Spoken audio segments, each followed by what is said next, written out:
Gorgeous George. George Raymond Wagner, March 24, 1915 – December 26, 1963, was an American professional wrestler best known by his ring name Gorgeous George.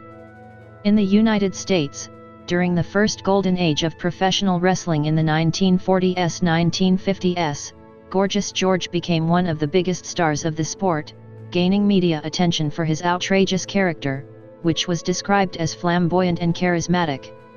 He was posthumously inducted into the Professional Wrestling Hall of Fame in 2002 and the WWE Hall of Fame as part of the class of 2010. Early life.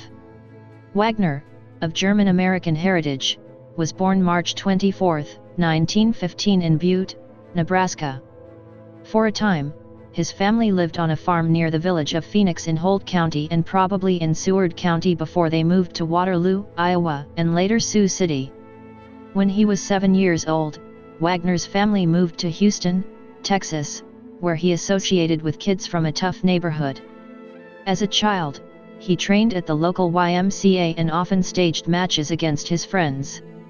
In 1929, he dropped out of Milby High School at 14, and worked odd jobs to help support his family. At this time, he competed at carnivals, where he could earn 35 cents for a win. By age 17, he was getting booked by the region's top promoter, Morris Siegel, and in 1938, he won his first title by defeating Buck Lipscomb for Northwest Middleweight Crown. Moreover, on May 19, 1939, he captured the Pacific Coast Light Heavyweight Championship. Career. At 5 feet 9 and 215 pounds, 1.75 m and 98 kilograms, Wagner was not particularly physically imposing by professional wrestling standards, nor was he an exceptionally gifted athlete, although he was a gifted amateur wrestler. Nevertheless, he soon developed a reputation as a solid in-ring wrestler. In the late 1930s, he met Elizabeth Betty Hansen, whom he would eventually marry in an in-ring ceremony. When the wedding proved a good drawing card, the couple reenacted it in arenas across the country, which thus enlightened Wagner to the potential entertainment value that was left untapped within the industry.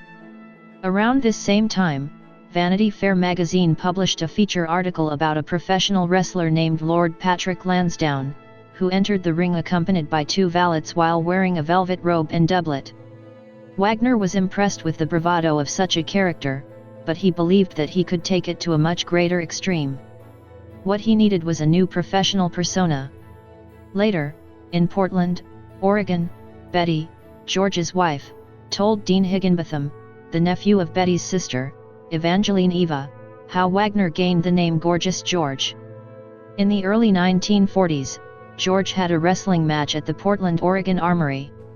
As he walked down the aisle to the ring, there were 2 mature women on his right, 2 rows back from the ring.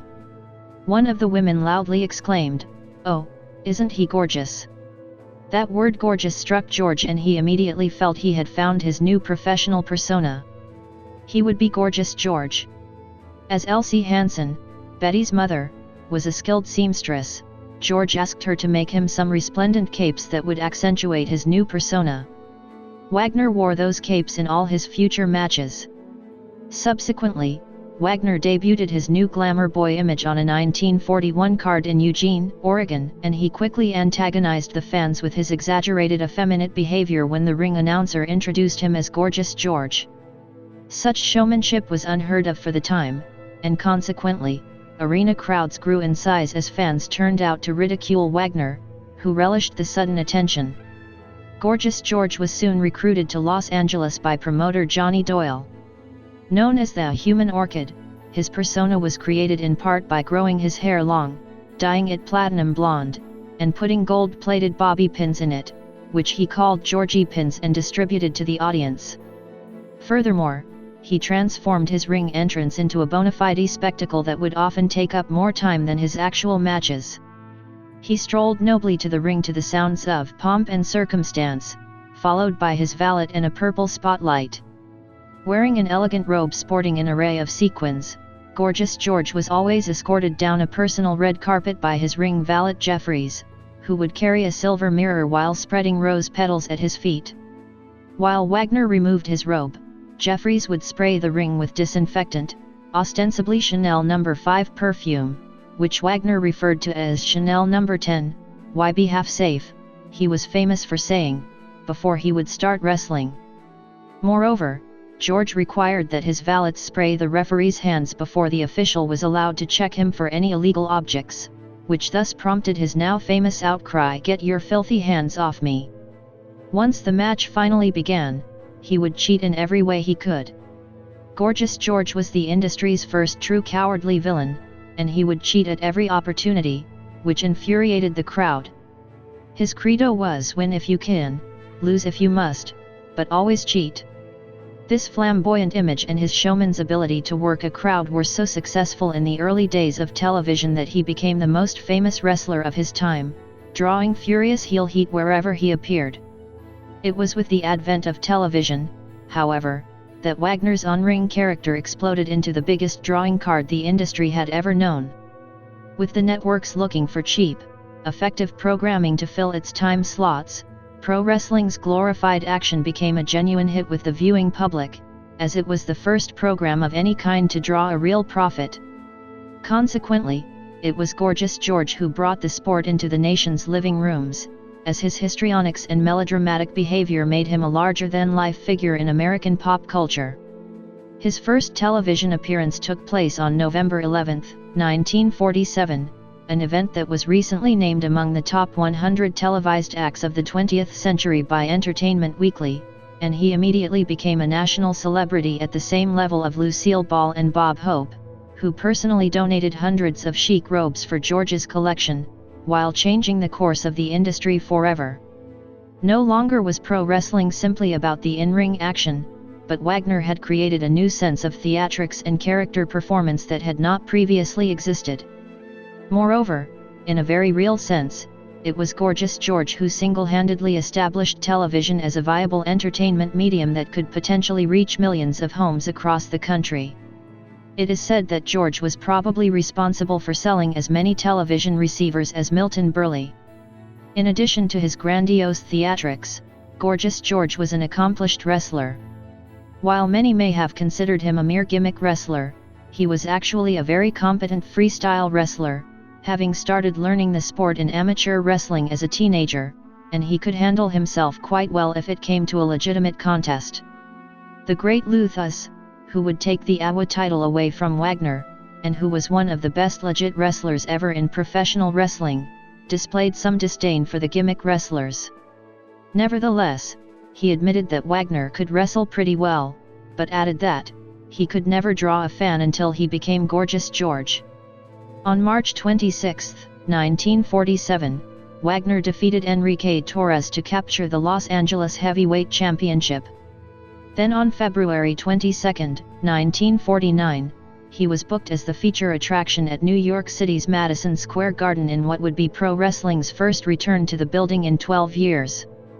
By the 1950s, Gorgeous George's star power was so huge that he was able to command 50% of the gate for his performances, which allowed him to earn over $100,000 a year, thus making him one of the highest-paid athletes in the world. Moreover, on May 26, 1950, Gorgeous George defeated Don Eagle to claim the AWA World Heavyweight Championship, Boston version, which he held for several months. During this reign he was beaten by the National Wrestling Alliance World Champion Luthus in a highly publicized bout in Chicago. However, perhaps Gorgeous George's most famous match was against his longtime rival whipper Billy Watson on March 12, 1959, in which a beaten George had his treasured golden locks shaved bald before 20,000 fans at Toronto's Maple Leaf Gardens and millions more on national television.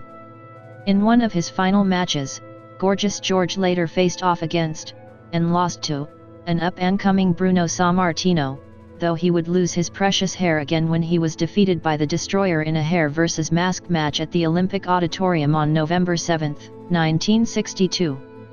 This was his final match, as he was nearly 50 years old and suffering from the effects of alcoholism. Gorgeous George appeared in one motion picture, alias The Champ, made in 1949. Retirement and death. As his wrestling career wound down, Wagner invested $250,000 in a 195-acre, 0.79 square kilometers, turkey ranch built in Beaumont, California, and the wrestler used his showman skills to promote his prized poultry at his wrestling matches and sports shows, popular during his heyday. He raised turkeys and owned a cocktail lounge in Van Nuys, California, which he named Gorgeous George's Ringside Restaurant. Wagner was diagnosed with liver cirrhosis in 1962 and his doctors instructed him to retire from wrestling. This, combined with financial troubles that stemmed from a recent divorce, worsened his health. He suffered a heart attack on December 24, 1963, and died 2 days later, at age 48. According to Lanny Poffo, Angelo Poffo, who credited Wagner for motivating his wrestling career, paid for his funeral. A plaque at his gravesite reads, "Love to our daddy Gorgeous George." Legacy. Muhammad Ali and James Brown acknowledged that their own approach to flamboyant self-promotion was influenced by George. A 19-year-old Ali met a 46-year-old George at a Las Vegas radio station. During George's radio interview, the wrestler's promo caught the attention of the future heavyweight champion. If George lost to classy Freddie Blassie, George exclaimed, "I'll crawl across the ring and cut my hair off. But that's not gonna happen because I'm the greatest wrestler in the world." Ali, who later echoed that very promo when taunting opponent Sonny Liston, recalled, "I saw 15,000 people come in to see this man get beat. And his talking did it. I said, this is a good idea." In the locker room afterward, the seasoned wrestler gave the future legend some invaluable advice: "A lot of people will pay to see someone shut your mouth. So keep on bragging, keep on sassying and always be outrageous." In 2002, he was inducted into the inaugural class of the Pro Wrestling Hall of Fame, pwhf.org, by a committee of his peers. On March 27, he was inducted into the WWE Hall of Fame class of 2010. His 97-year-old former wife, Betty Wagner, accepted the honor on his behalf, answering questions and telling the story of how he became Gorgeous George. In September 2008, the first full-length biography of Gorgeous George was published by Harper Entertainment Press. The title of the 304-page book is Gorgeous George, the Outrageous Bad Boy Wrestler Who Created American Pop Culture by John Capoia.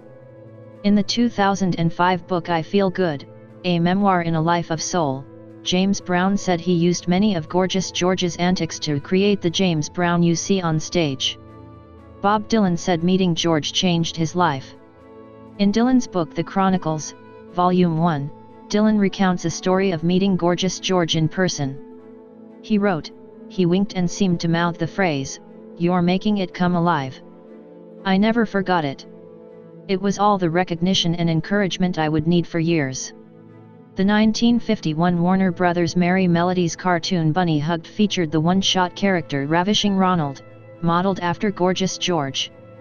The Bowery Boys also lampooned Gorgeous George, with Hunts Hall as a much-heralded wrestler, in the 1952 feature No Holds Barred.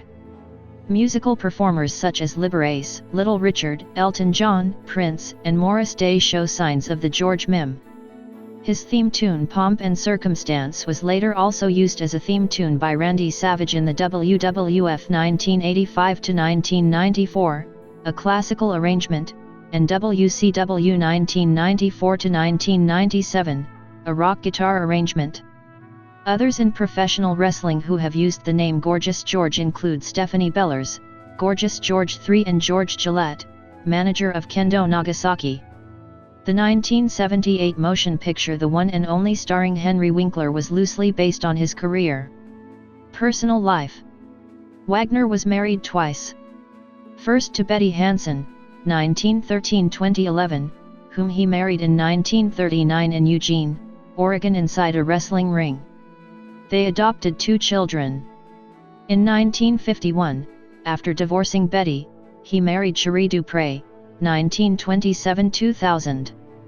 By this marriage, he had one biological son, Gary George.